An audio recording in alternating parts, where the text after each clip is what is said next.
The AP Top 25 college basketball poll was released on January 10th. This video is going to be coming out January 11th, which is a Tuesday morning. I am recording it on the Monday.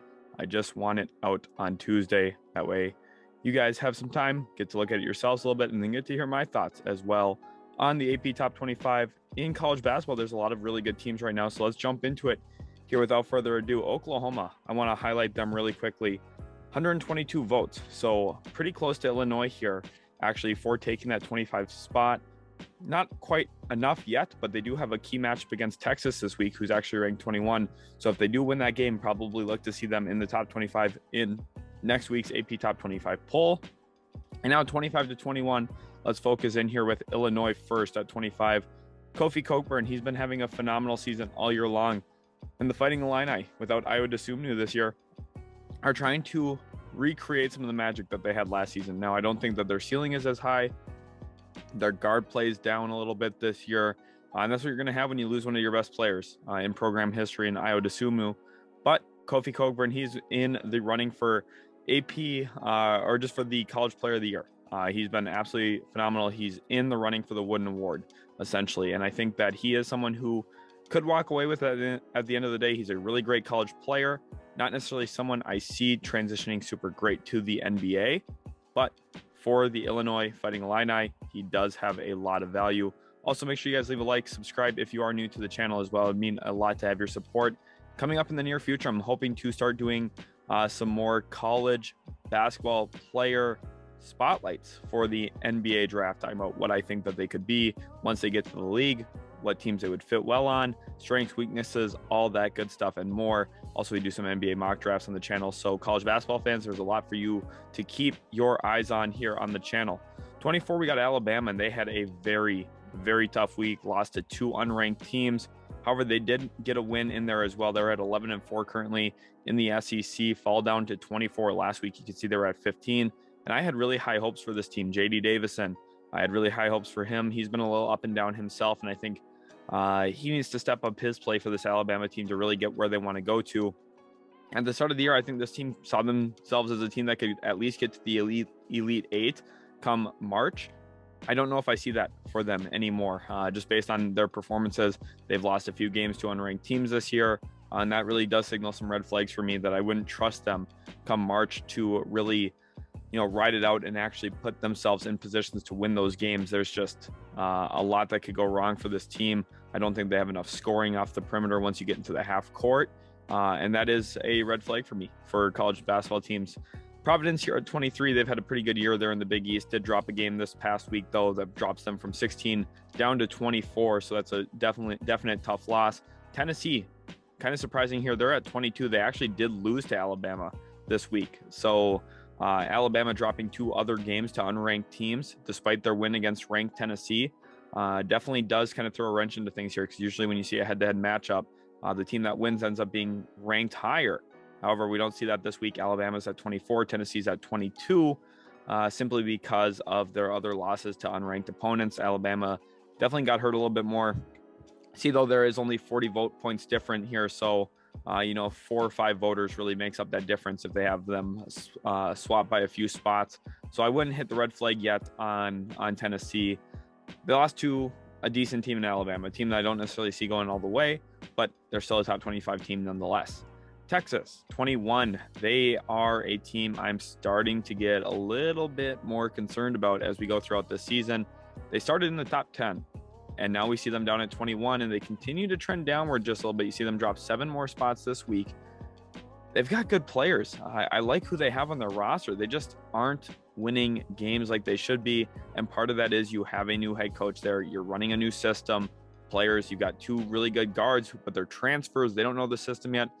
Early season, it's going to take a little bit of time for them. I think by now I was hoping to see them kind of hit their stride a little bit more, 15 games in. And they're 12-3. They have not been playing terribly. I just think that they should have a better record based on their talent on their roster. Going into the future, I think that Texas could be a team that we see rise back up into the top 15, but they're also a team that you have to keep your eye on, because potentially they could fall out of the top 25 completely. 20 to 16 here, I think there are some interesting teams. Let's start here with Seton Hall. Sandro Mamukelashvili for the Milwaukee Bucks is an example of what the Seton Hall program is about. They like ball movement. They like playing together. And they've been playing really well this year in the Big East, 11-3 record currently. Texas Tech at 19, Kevin O'Banner having a pretty good season for himself this year in the Big 12. You see them jump up 6 spots up to 19 this week at 11-3 themselves. Kentucky falls down a couple spots this week. Oscar Tshiebwe and Ty Washington are the 2 key guys for them. Tshiebwe, arguably the best rebounder in the nation right now. Man, that guy can hit the glass hard and rebound the basketball. And Ty Washington actually broke John Wall's record this week for assists in a single game. John Wall's record was 15. Ty Washington ended up actually posting 17. So congratulations to him for a really, really good performance where he threw a lot of dimes. And he's actually grown as a passer faster this year than I had expected. I remember at the beginning of the year, he made some noise as a scorer a little bit, and then also made a few really good passes at the start of the year. But I think he's really developed as an actual playmaker up to this point for the Wildcats. Calipari's relying on him, and he's been helping them. So I think him and Tshiebwe, really the 2 key guys you have to watch out for there in Kentucky. I also like Jacob Toppin off the bench. He's the brother of Obi Toppin, who played for my Dayton Flyers. And he was a transfer in from Rhode Island, actually, a couple seasons ago. And he's finally started to find his footing a little bit in Kentucky off the bench. So I think there is some value there. Too. Kentucky's got a good roster. I think this goes to show how strong college basketball is this year. That you have a pretty decent Kentucky team all the way down at 18. They've got a lot of talent. I can't deny that. I just think that they haven't gelled completely yet. They've had a few strange losses, but I think they'll get back on track soon. 17 here, we got Xavier, and 16, we've got Ohio State. Xavier, kind of the run-of-the-mill Big East team. They are going to be competitive. They're going to win some good games, and they're going to stay right around that, I think, 12 to 20 range all year long. I think they're a very, very solid program. Then Ohio State, you have to circle E.J. Liddell.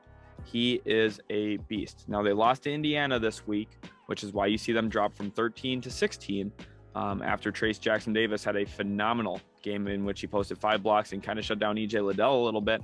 But then Liddell came back and answered with a huge outburst, posting a career high 34 points this week in a win. E.J. Liddell, really good player. He's probably one of the favorites for the Wooden Award right now. I necessarily wouldn't give it to him. I think there's a few other guys who are a little bit more impactful that are getting a lot of attention right now. A guy like Johnny Davis for Wisconsin, for example. But there's a lot of really good players in college basketball right now. A lot of talent. Drew Timme, another guy, for example, that could be up there. But if Johnny Davis keeps playing the way he's been playing the last 3-4 weeks, I think he's going to end up running away with the award, honestly, as a sophomore, which is really, really impressive. 15 to 11 here. We've got Iowa State led by senior guard Isaiah Brockington. He's really their one-man offense. He's averaging about 17 points a game. Their next highest scorer is averaging 10, and their second scorer, they're the guy averaging 10, is only shooting about 35% from the field. So Isaiah Brockington really is the heartbeat of this team. They rely on him a lot. He's a senior guard. Actually did play with Tyrese Halliburton. They do need him to continue playing well for this Iowa State team to stay afloat, because offensively, I've got concerns, but defensively, they always play well. Iowa State's a defensive-minded program. They do a lot of really good things on the defensive end of the floor as a unit. Even if they don't have a single one-man defensive stopper, they all play together well. Villanova at 14 here. They climbed back up from where they were at 19. There was a little bit of a red flag on them with the way they were dropping. Got back on track this week. So congratulations to them jumping back up into 14. I think they're a team that could hover back around that top 10 as long as they continue playing their best basketball. Jay Wright, a phenomenal head coach in college basketball. I would not be super concerned. It just isn't necessarily what we usually are used to seeing from Villanova early in the season. Usually they come in pretty polished and ready for the year. Wasn't the case this year, but I think they're getting back on track.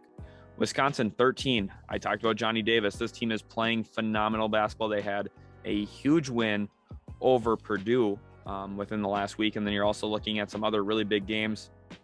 Played well against Iowa. And they've really set themselves up. You see them jumping up 10 spots here.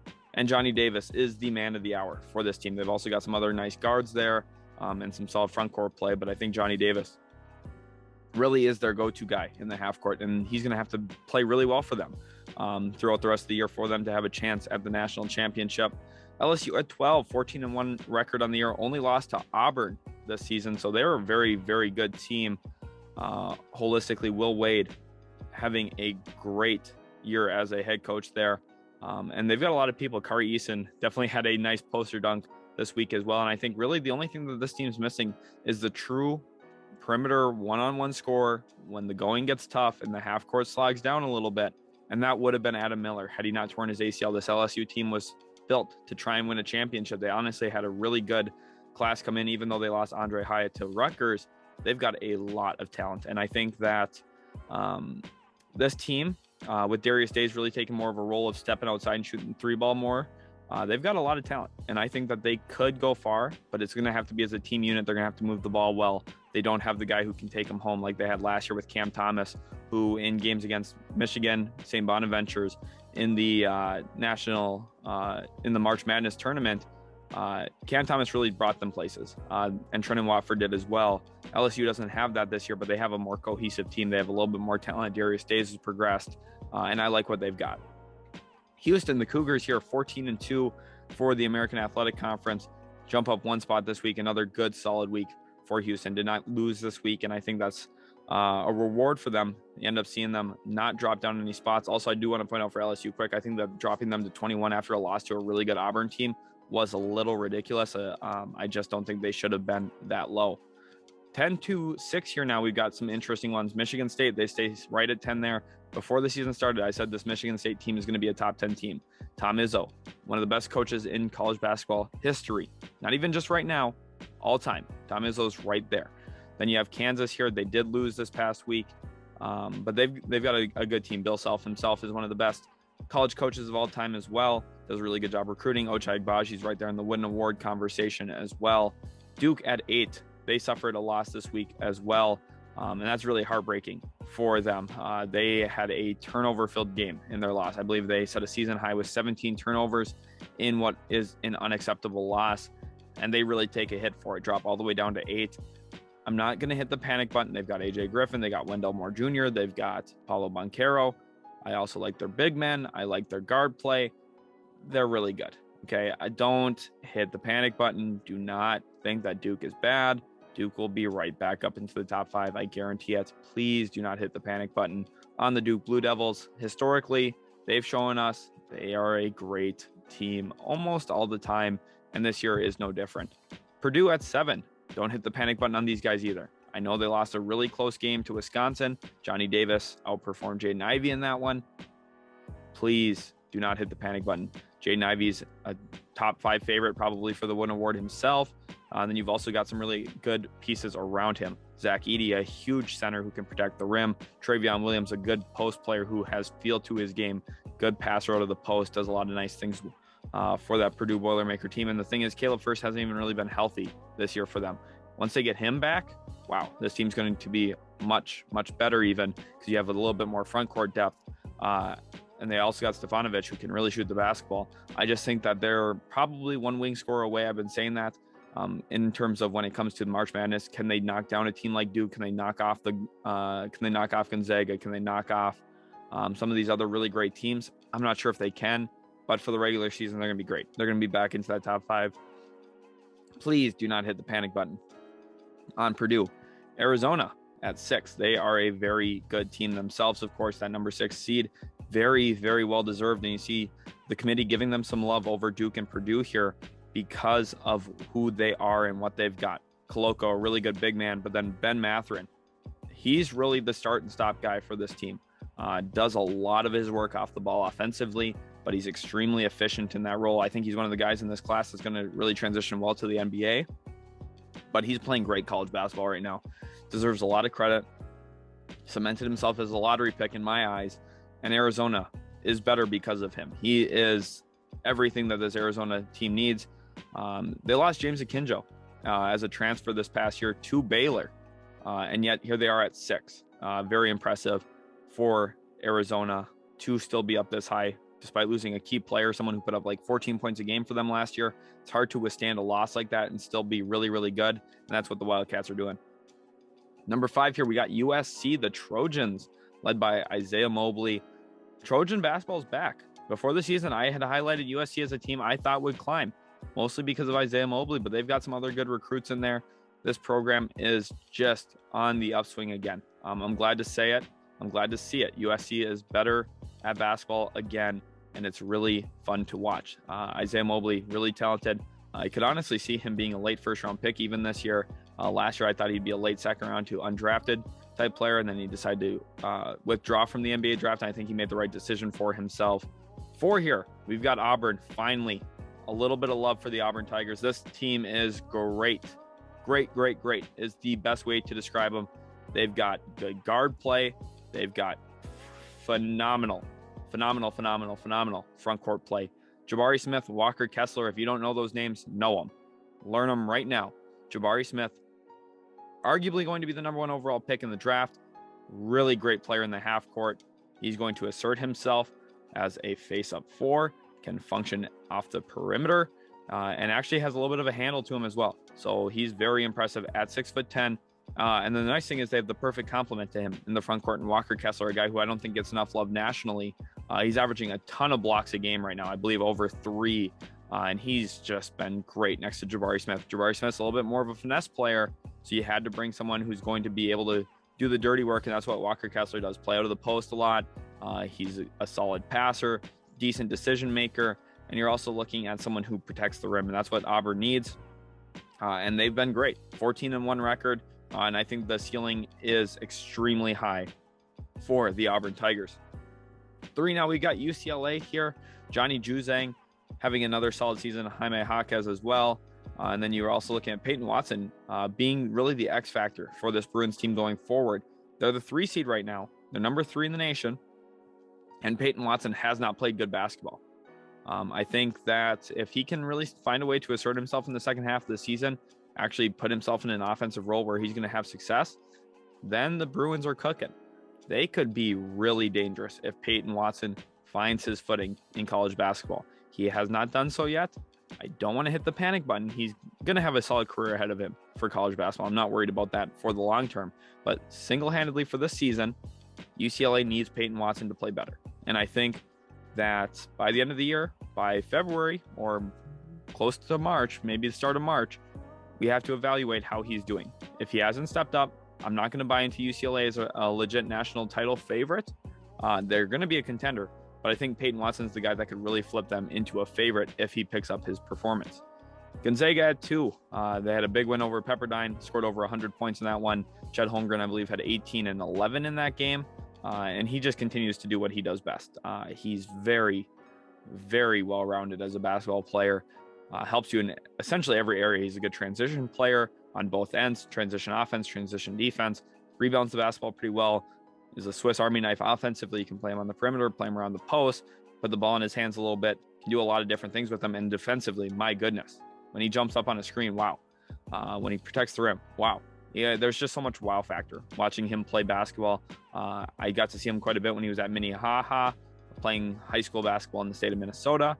And now watching him for Gonzaga, it's just been very impressive. He's in the midst of another good season, and he's going to be a top 4 pick in the NBA draft for sure. And then also Drew Timme. I can't go through Gonzaga without talking about Drew Timme, one of the best college basketball players in the world right now. It's hard to replicate his performance and production for them, and I think that Gonzaga very well could end up winning the national title, which leaves us with one, and it's Baylor. 15-0. One of the few undefeated teams left in the nation, and this team is great. James Akinjo, who I mentioned earlier, the transfer out of Arizona, had a big game for the Baylor Bears this past week. You're also looking at a really steady diet of production throughout the entire lineup. You have Jeremy Sohan. You have a few other good players as well. Kendall Brown, for example. They've got guys who can just go in and play well. Matthew Meyer, another example of that. And Scott Drew, the thing is, his system is really well planned out for college basketball. I don't necessarily think the things he does would work in the NBA based off of the talent and kind of the way that the NBA works. But college basketball, Scott Drew is the epitome of a great coach for college basketball. And I think Baylor deserves a ton of credit. You also got guys like Chachua and a few others on that team that really do play a big role in the success of the Baylor Bears. Have found they've got, a 7-8 man rotation that's really strong, really deep, and that you can rely on. And I think Baylor, despite losing Jared Butler, despite losing Davion Mitchell, despite losing Masio Teague, it's surprising to me how successful they've been again this year. Baylor, a great basketball school, they're going to keep it up. I think they're going to be the 1 seed probably throughout the rest of the regular season. And we'll see how it translates to March Madness. Maybe we could be looking at back-to-back championships. Hopefully you guys did enjoy today's video. If you did, make sure to leave a like, subscribe as well if you're new. Check out some of our other videos on the channel, hit that notification bell, and we'll catch you in the very next Utility Sports video.